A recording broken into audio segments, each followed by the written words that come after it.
unawarudisha. Wanajaribu kusogeza chombo mbele, upepo unawarudisha nyuma. Wakiwa wanapambana na kile chombo, mpendwa, Yesu akaanza kuja akitembea juu ya maji. Bwana Yesu asifiwe. Amen. Kuna watu katika ibada au katika makanisa mbalimbali, amina, mmekubali kuokoka, mmekaa na Mungu, lakini upo katika jaribu la upepo. Unabishana na upepo upepo wa mbisho. Unataka kusonga mbele, lakini kuna watu wanakurudisha nyuma, wanakukatisha tamaa. Unajitahidi sana kufanya kazi ya Mungu, lakini wapo watu katika kanisa ama wengine wanavyoo kabisa vikubwa, wanakurudisha nyuma. Amen. Ukitaka kujitoa, unatoa hiki, yule naye anajifanya analinga, anajifanya na hela, anajifanya na kielele sana cha kutoa. Huo ni upepo wa mbisho, mpendo, usikate tamaa. Amina. Yuko mwanaume Yesu anakuja, anatembea kwa miguu, anatembea juu ya bahari kwa ajili ya kutuliza wimbi lako. Amina. Twende, endelea hapo mtumishi. Wanafunzi walipomwona akienda juu ya bahari, wanafunzi walipomwona akianza kutembea na kuwafuata juu ya bahari, wakafadhaika. Walifadhaika, waliogopa, wakisema, ni kivuli. Wakapiga yowe kwa hofu. Nguvu. Ishi hapo kwanza. Amen. Kichwa kinasema nguvu ya hofu. Amen. Hofu ina nguvu. Na unapokuwa na hofu katika kila jambo, maana yake unamtukana Mungu. Unapokuwa na hofu, unamwambia Mungu yeye hafai, hawezi chochote kwako. Amina. Na hofu ina nguvu sana ya kukubadilisha. Hofu zinatumika maeneo mbalimbali. Hofu inaweza ikatumika hata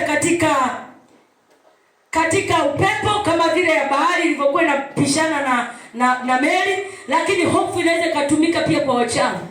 Wachawi ili wakuroge lazima wakutishe.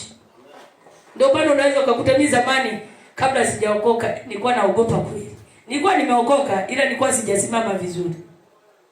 Unaweza ukakuta umelala saa 3 tu ile ndio unataka uanze kupitia kwa usingizi. Wao unakuta kwaya zimeanza. Tena zilikuwa zinakaa nyuma ya dirisha langu. Unakuta lingine liko juu ya bati, lingine nyuma ya dirisha langu, lingine si limekaa mbele ya mlango wangu, wanabishana wanaimba kwaya.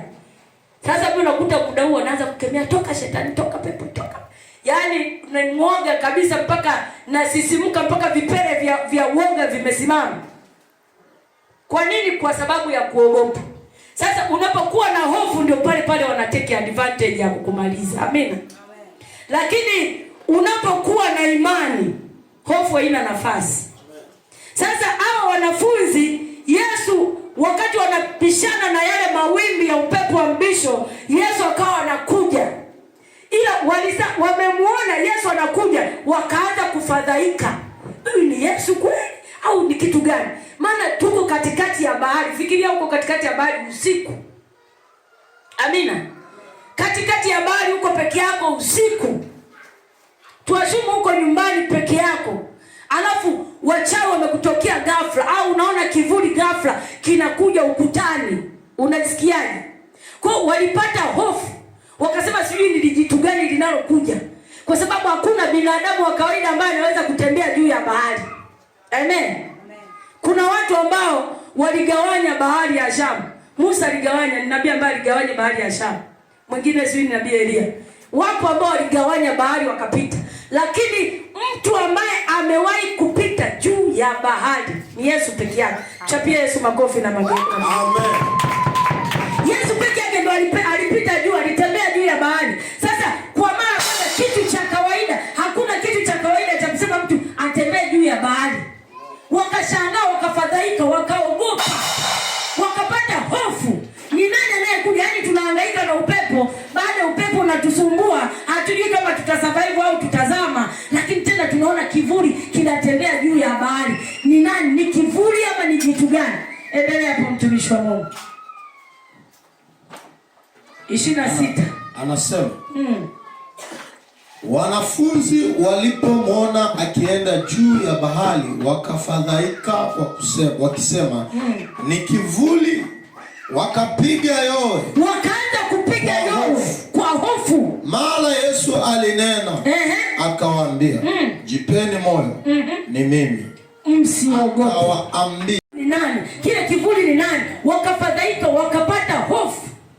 Lakini Yesu alipowaona wanafadhaika, akiwaambia jipeni moyo, msiogope, ni mimi Yesu. Amina. Lakini Petro alikuwa mbishi. Mimi nampenda sana Petro, maana Petro katika Biblia imemtaja sana, alikuwa ni mtu ambaye mwenye kiherehere mno. Lakini hapo alikuwa hajasoma hata jina hata kidogo, hata la kwanza alikuwa hajasoma. Amina. Lakini alikuwa ni kiherehere wa Yesu. Amen. Kuyajua mambo ya Mungu. Amina.